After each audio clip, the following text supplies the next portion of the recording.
Good morning all of you. आज अपन पढ़ रहे हैं जीके और जीके में अपन देखेंगे नदियों को। तो अपन ने देख लिया था इसके पहले मध्य प्रदेश जीको को देखा था। आज अपन को देखना है नदियों को, कौन सी नदी कहाँ से निकलती है। तो आइए देखते हैं सभी लोग, नदी कौन सी नदी कहाँ से निकलती है। तो नदियां नदियां भारत की नदियां, भारत की नदियां। देखिए भारत की नदियां यदि आपको पढ़ना है तो सबसे पहले आपको होना चाहिए भारत का मैप। भारत का मैप आना चाहिए। भारत का मैप किस प्रकार से बनाना है वो देखिए यहाँ पर।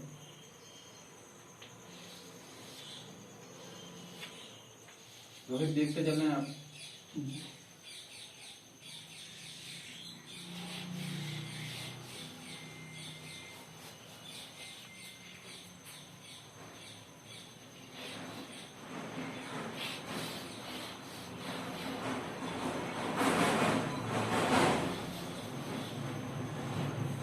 देखिए ये भारत का मैप है और इसमें एक झील है, यहाँ पर तिब्बत है।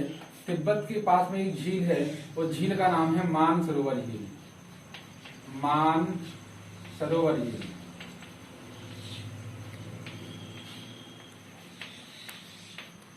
मानसरोवर झील। और इस मानसरोवर झील से तीन बड़ी नदियां निकलती हैं। तो इन तीन नदियों के बारे में अपन देखेंगे कौन कौन सी नदी कहाँ से कैसे जाती है। तो देखिए आपको ऐसा समझना है जब तीन नदी निकलती है मानसरोवर झील से, एक नदी निकलती है तो इस प्रकार से चली जाती है और इस प्रकार से जम्मू कश्मीर से होती हुई पाकिस्तान में चली जाती है। पाकिस्तान में चली जाती है और इस नदी का नाम है सिंधु नदी। ये कौन सी है? सिंधु नदी।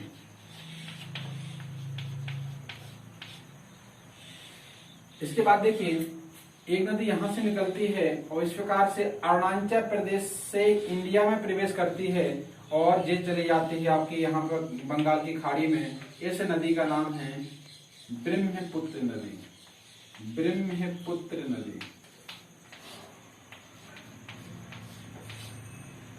अच्छा देखिए यहां से और यहां तक, यहां से और यहां तक जो खाड़ी है उस खाड़ी का नाम है खंबात की खाड़ी।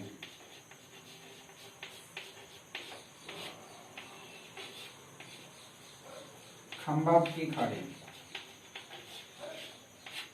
इसी को अपन बोलते हैं नीचे अरब सागर। देखिए अरब सागर ऑप्शन आ जाए या खंबात की खाड़ी ऑप्शन आ जाए, दोनों में ज्यादा कोई डिफरेंस नहीं है। यहां पर देखिए यहां से और यहां तक ये आपका बंगाल की खाड़ी है। सॉरी, हाँ बंगाल की खाड़ी है। बंगाल की खाड़ी।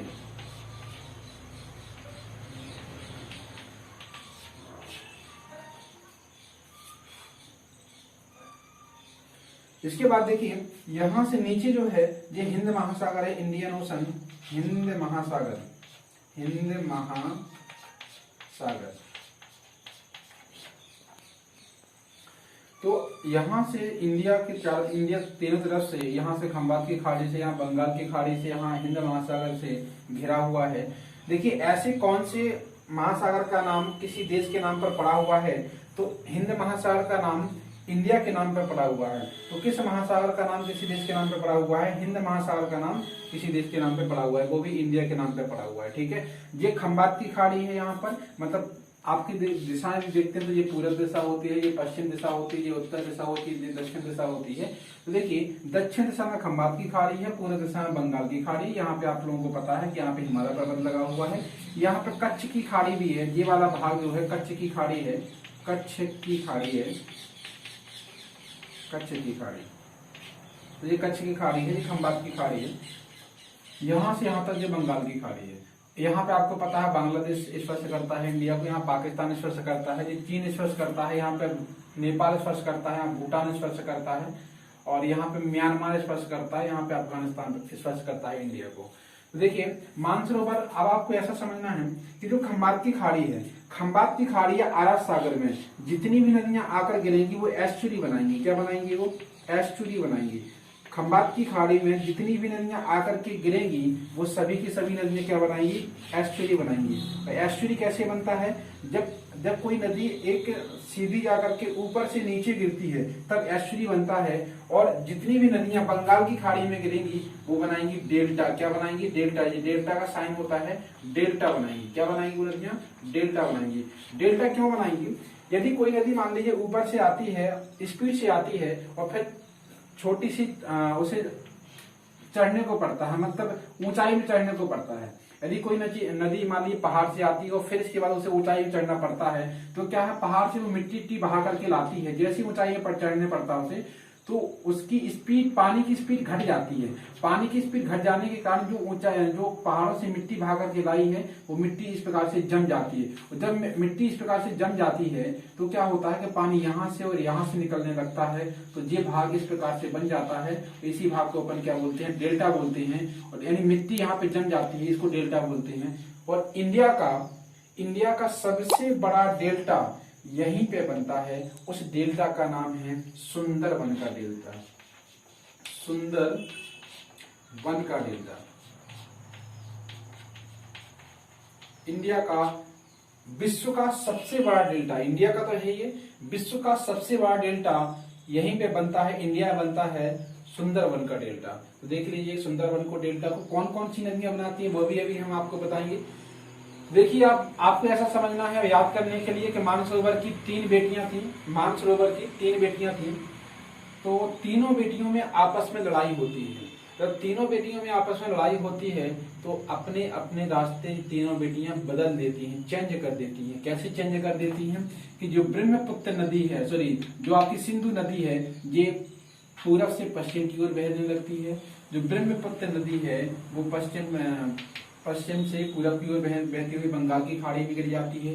और जो तीसरी बहन, छोटी बहन होती है, वो छोटी बहन बड़ी बहन से थोड़ा ज्यादा मेल खाती है, तो इस प्रकार से बड़ी बहन से आकर के मिल जाती है। उसका नाम है सतलज। क्या नाम है, सतलज। इसका नाम है सतलज। तो इसी नदी पर बहुत इंडिया का सबसे बड़ा डैम बनाया गया है, उसका नाम है भाखड़ा नांगर बांध। तो देखिएगा 70 नदी पर सबसे बड़ा बांध बनाया गया भाखड़ा नांगर बांध। हम एक आपको बांध का भी वीडियो डालेंगे, तो उसमें आप देख लीजिएगा। अभी सिर्फ हम नदियों का वीडियो डाल रहे हैं, कौन सी नदी का उद्गम कहाँ से होता है। एक वीडियो आपका आएगा कौन सी नदी जो है, कौन सा शहर किस नदी के किनारे बसा हुआ है। अभी आप सिर्फ देखिए कि नदियां, कौन सी नदी का उद्गम कहाँ से होता है। तो आपको इतना समझना है कि मानसरोवर झील से, मानसरोवर की 3 बेटियां थी। मानसरोवर झील मीठे पानी की झील है। मानसरोवर की 3 बेटियां थी, तो तीनों बेटियों में आपस में लड़ाई होती है।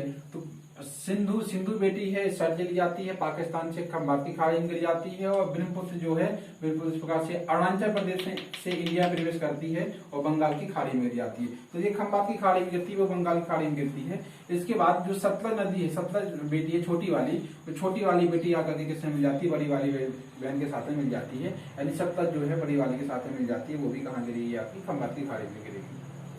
तो ये 3 बड़ी नदियां हैं जो इंडिया की पुरानी बड़ी नदियां मानी जाती हैं ये।